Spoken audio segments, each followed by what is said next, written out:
हाँ एक रेस्ट मळी गयो कारण के आने पण रेस्ट तो खपे ने पेटर बार ने पेटर बार ने पण रेस्ट खपे अने मानस सतत एने एने आपतो रहे।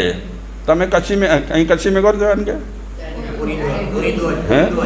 खाली औरतो आवे औरतो आवे औरतो आवे तो औरतो आव्या पछी तो औरता बधा निकली जाए ना। हाँ चक्की में पण जो एक बाजू थी ए धान पड़तुं होय तो बीजी बाजू थी धान निकळतुं होय सतत पण ए आगळनुं बंद करी नाखे अने धान ए नाखतो रहे धान ओरतो रहे तो शुं थाय? हाँ चक्की अटकी जाए ने। तो चक्की में जेम जे चाले छे तेम आपणुं शरीर पण आम चक्की ज छे ने। हाँ तमे खाओ खरा पण जरा पेट ने जुओ तमारा शरीर ने जुओ पछी खोराकनुं नक्की करो। घणी बधी बीमारीओ भोजनना टेबल पर खरीदाय छे। घणी बधी बीमारीओ खरीदाय छे कारण के हवे सिस्टम निकળી છે। જે વ્યક્તિઓ અત્યારે બહુ ભણેલા છે અને જોબ કરે છે એમાં પરણેલા હોય પત્ની પણ જોબ કરતી હોય પતિ પણ જોબ કરતા હોય તો બિચારાઓનો સમય લગભગ જોબમાં જાય એટલે ખાવાનું ક્યાંથી મંગાવે? ફોન કરે ઝોમેટોથી આવે એ ખાય બિચારા। હવે ઝોમેટોવાળા કઈ રીતે બનાવે કેમ બનાવે ક્યારે બનાવ્યું હોય કાંઈ ખબર હોય? બિચારા એ ખાય। ક્યારેક ક્યારેક એમ લાગે કે ભણેલાઓને શ્રાપ પ્રાપ્ત તો નહીં મળ્યો હોય ને એમ લાગે ક્યારેક। જો કે તમે પૈસા જોઈ કરી અને રાજી થતા હશો પણ એ બિચારા જે જોબ કરતા હશે એમની હાલત કેવી હશે એ તો એમનું મન જાણતું હશે।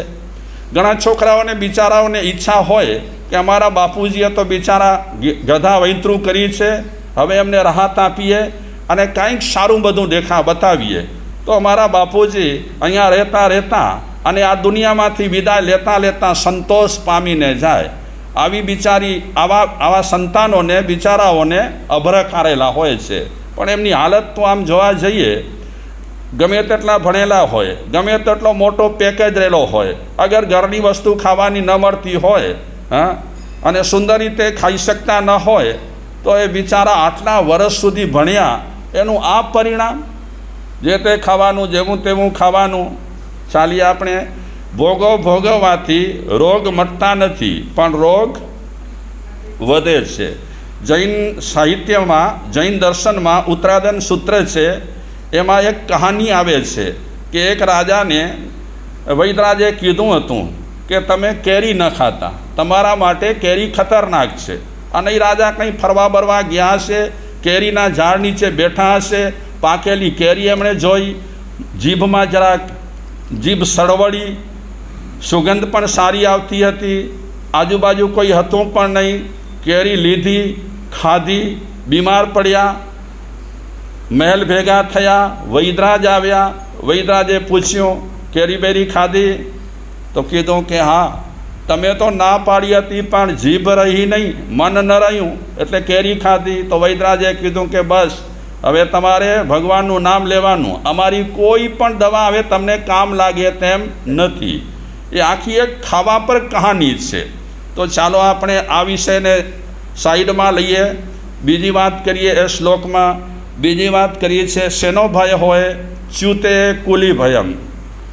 આપણે ખાનદાન રહેલા હોઈએ ઊંચા કુળના રહેલા હોઈએ તો પણ આપણને ભય હોય। શેનો ભય ખબર છે? ચ્યુતે ભ્રષ્ટ થવાનો ભય હોય।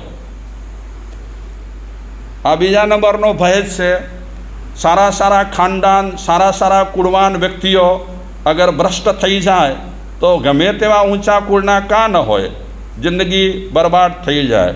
ત્રીજી વાત કરીએ છીએ વીતે નૃપાલાદ ભયમ। માણસ પાસે ઘણો પૈસો રહેલો હોય માણસ ધનાઢ્ય રહેલો હોય ધનાઢ્ય માણસને કોઈ ભય નથી હોતો ને પૈસાદાર માણસ હોય એને ભય હોય કે ન હોય? હા પૈસાદાર માણસને ભય હોય?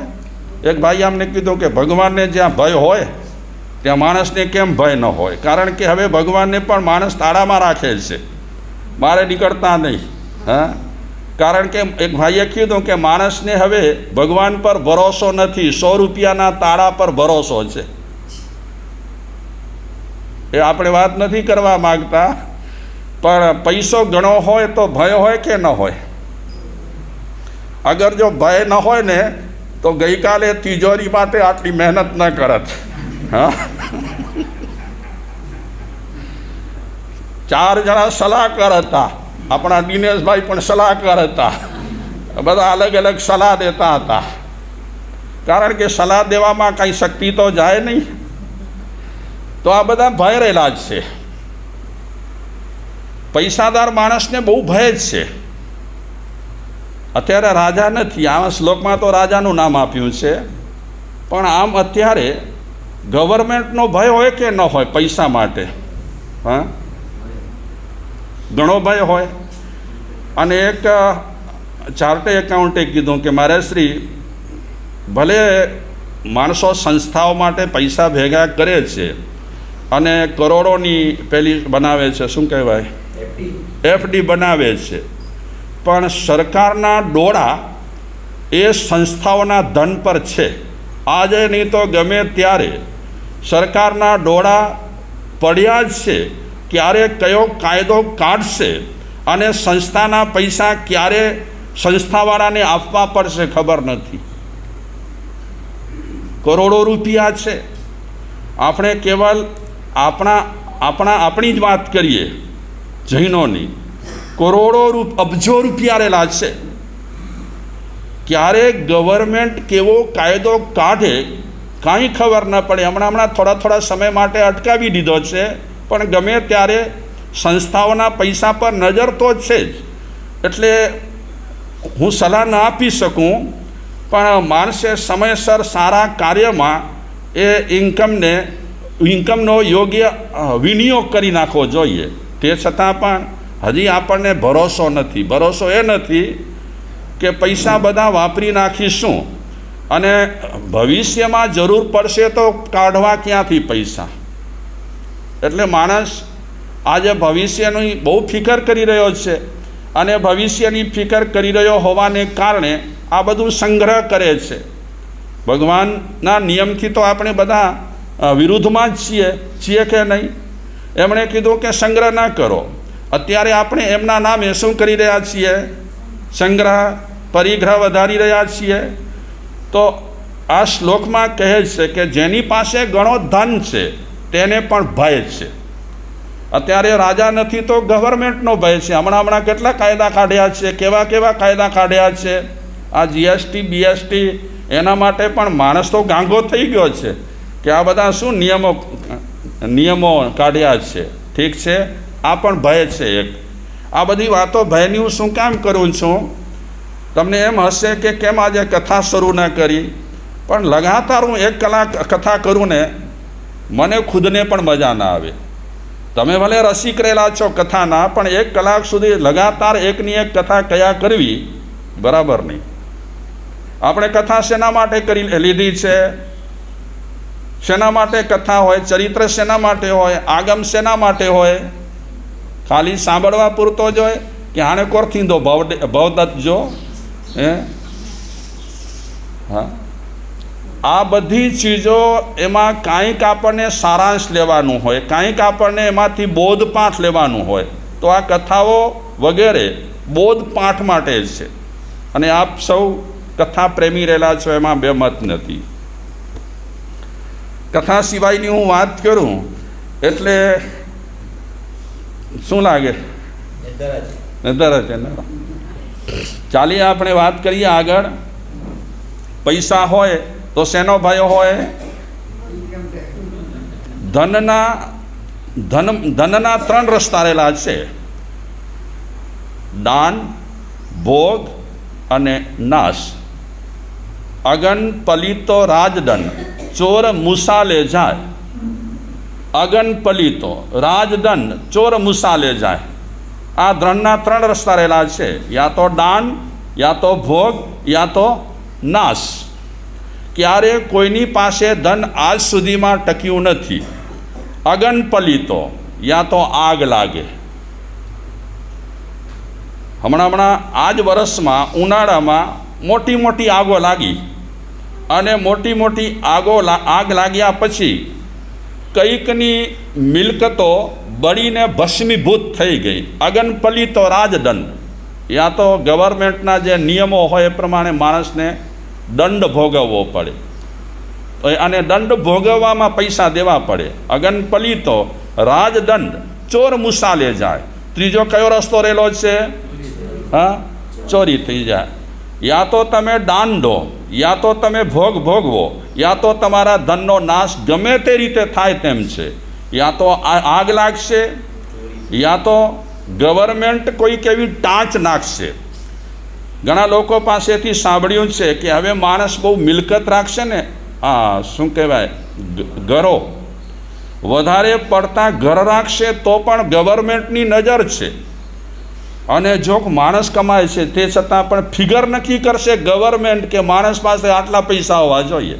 આનાથી વધારે જો પૈસા હોય તો મને વધારે ખબર નથી કાંઈ આ બાબતમાં, પણ જે હું સાંભળું છું તે જરા કાંઈક લાગે મનમાં એ કહું છું. તો ત્રીજી વાત કરીએ આપણે. ચોથી વાત, મૌન્ય દૈન ભયમ. આપણે મૌન રાખીએ ને તો દીનતાનો ભય હોય. મૌન તો આમ સારું જ કહેવાય ને, છતાં પણ કોક એમ માને કે એ સાવ ઢીલો લગે તો બોગો એ બોગો કીકો છે જ નહોતો. એટલે ઘણી વખત મૌન છે એ દીનતામાં ખપી જાય. એટલે માણસને આ પણ એક ભય રહેલો જ છે કે હું કે ગરીબડા ચોંધા, મને સામાન્ય કહેશે, હું વધારે બોલીશ નહીં તો. બલે રીપુ ભયમ. માણસ પાસે બળ હોય તો કોનો ભય હોય? રીપુ. રીપુ એટલે શત્રુ, દુશ્મનનો ભય રહેલો હોય. રૂપે ઝળાયા ભયમ. બહુ માણસ રૂડો રૂપાળો હોય, બહુ દેખાવડો હોય, સૌંદર્ય સારું હોય તો શેનો ભય હોય? બુઢાપાનો, કે હવે બુઢા થશું એટલે કરચલીઓ થઈ જશે.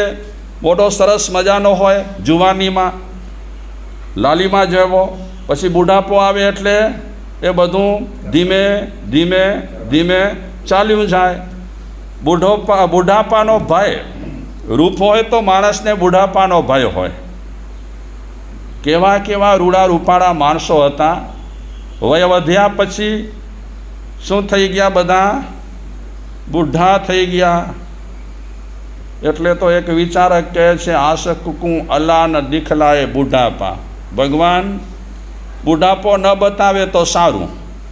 બુઢાપો કેવો છે? બુઢાપો બુઢાપો ગમે? કોઈને ન ગમે.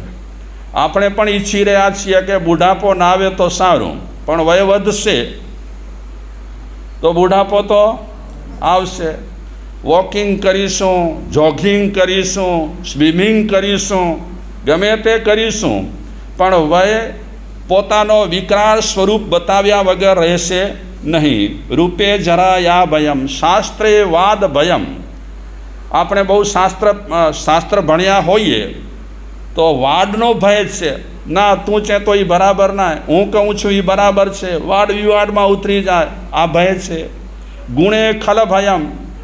આપણે ગુણવાન હોઈએ તો દુર્જનોનો ભય રહેલો હોય કે ક્યારેક એની સાથે હું રહીશ ને કદાચ એની અસર મારામાં આવી જશે તો. છેલ્લી વાત કરે છે ભયની, કાયે કૃતાંત ભયમ. આ કાયા છે તો કાયા મળ્યા પછી ભય શેનો?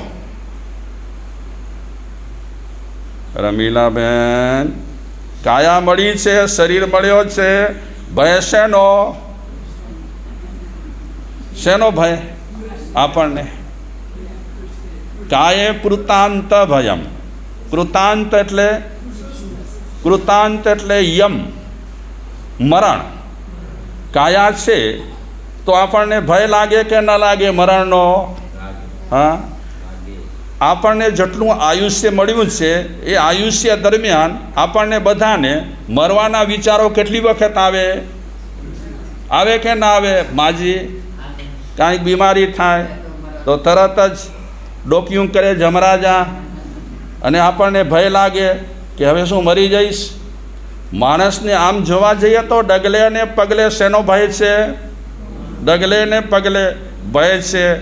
મને કેન્સર ન થાય તો સારું, આપણે ઈચ્છી રહ્યા છીએ. પણ આ દુનિયામાં, આ વિશ્વમાં હવે ઘર દીઠ કેન્સરનો ફેલાવો વધી રહ્યો છે, વધશે. આપણે ગમે તેટલા નિયમિત રહીશું તો પણ આ બીમારી એટલી ફૂલી ફાલી છે. કોરોના જેટલો ખતરનાક હતો તેટલો જ ખતરનાક આ કેન્સર રહેલો છે. તો દરેક વ્યક્તિને, માણસ માત્રને, જીવ માત્રને શેનો ભય છે? હા, મરણનો ભય. અને જૈન શાસ્ત્રમાં કીધું છે મચ્ચુ મહાભયમ. મોટામાં મોટો ભય રહેલો હોય તો શેનો ભય છે? મરણનો. આટલી બધી ભયોની વાતો કર્યા પછી મૂળ મુદ્દા પર આવું. ભય શેમાં નથી? તો કવિ કહે છે, સર્વે વસ્તુ ભયાન્વિતમ ભુવિ નૃણામ. આ પૃથ્વી પટ પર નહીં, ત્રણેય લોકમાં સર્વને ભય રહેલો છે, અલગ અલગ અલગ જાતનો. પણ એક જ વસ્તુ એવી રહેલી છે કે જેમાં બિલકુલ ભય નથી. કઈ હશે એ વસ્તુ? હા,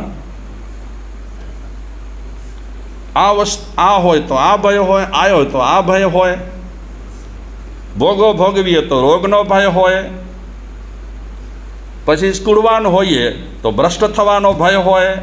પૈસા હોય તો કોઈ લઈ જાય એનો ભય રહેલો હોય. મૌન આપણે રાખીએ તો દીનતાનો ભય રહેલો હોય. બલ હોય તો શત્રુનો ભય રહેલો હોય. રૂપ હોય તો જરાનો ભય રહેલો હોય. આપણે ગુણવાન હોઈએ તો દુર્જનનો ભય રહેલો હોય. આપણે શાસ્ત્ર વેતા હોઈએ તો વાદ વિવાદનો ભય રહેલો હોય. આ બધી ચીજોમાં ભય ભય ભય ભય છે. કઈ એવી ચીજ છે કે જે નિર્ભય છે, જેમાં બિલકુલ કોઈ જાતનો ભય નથી? કયું હશે? શું હશે? હા, વૈરાગ્યમેવા ભયમ. શાંતિલાલભાઈ, શેમાં ભય નથી? વૈરાગ્યમેવા મેવ અભયમ. એક જ એવી વસ્તુ એલી છે વૈરાગ્ય, એમાં જરા માત્ર પણ ભય નથી. આ વાક્યને તમે માનશો કે નહીં માનો કે વૈરાગ્યમાં બિલકુલ ભય નથી? વાત સ્વીકારશો? સ્વીકારવા જેવી ખરી કે નહીં? જરા બોલો તો સહી. હા, નથી ગમતી વાત? તો બોલતા કેમ નથી? શું? હા,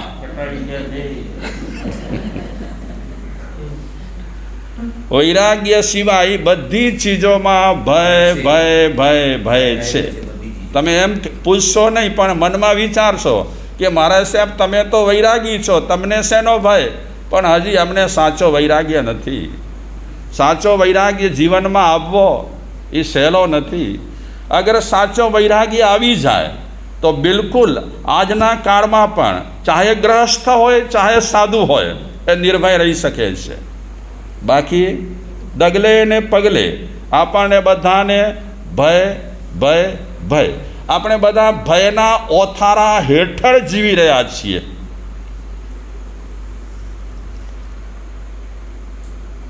ફરીદ સંત થઈ ગયા. મને એના ઘણા પ્રસંગો મળ્યા જાણવા. હું અવસરે વાત કરીશ.